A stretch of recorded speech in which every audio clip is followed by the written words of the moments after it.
सिद्धेश्वर मंदिर चौक सुशोभीकरण कामाचे मंत्री गिरीश महाजन आणि आमदार रावल यांच्या हस्ते करण्यात आले भूमिपूजन।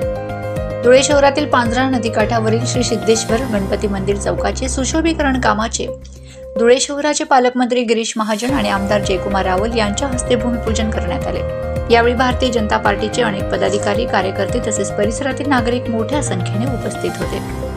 पांझरा नदीकाठी पुरातन श्री सिद्धेश्वर गणपती मंदिर आहे। सिद्धेश्वर मंदिर चौक सुशोभित व्हावा, त्याचे सुशोभीकरण केल्याने परिसराचा कायापालट होईल, हा परिसर निसर्गरम्य होईल या उद्देशाने भारतीय जनता पार्टीचे विधानसभा प्रमुख अनुप अग्रवाल यांनी देखील चौक सुशोभीकरणाचा तसेच शिवाजी रोडचा कायापालट करण्यासाठी शासनाकडे पाठपुरावा केला होता। आणि आज रविवारी रोजी पालकमंत्री गिरीश महाजन आणि शिंदखेडा मतदारसंघाचे आमदार जयकुमार रावल यांच्या हस्ते भूमिपूजन करण्यात आले। राज्य शासनाने महापालिका क्षेत्रात मूलभूत सोयी सुविधांच्या विकासासाठी विशेष तरतूद योजनेअंतर्गत महापालिकेला या कामासाठी 1,33,50,800 रुपयांचा निधी दिला आहे।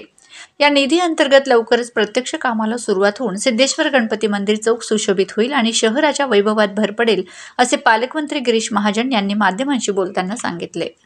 गणपती चौक आपण मागे बघतात मंदिर या ठिकाणी, आणि या चौकाचं सुशोभीकरण जवळपास 1,33,00,000 रुपये यासाठी तरतूद करण्यात आलेली आहे। आणि यातून या ठिकाणी दीपमाळ आणि या चौकाचं सुशोभीकरण, तिथे लाईट व्यवस्था सगळी या ठिकाणी करण्यात येणार आहे। आणि लवकरच म्हणजे लगेच तात्काळ या कामाला सुरुवात होऊन 3 महिन्यामध्ये हे काम कसं पूर्ण होईल त्यासाठी आमचा या ठिकाणी प्रयत्न आहे। जवळपास 1,33,00,000 रुपये यासाठी तरतूद करण्यात आलेली आहे।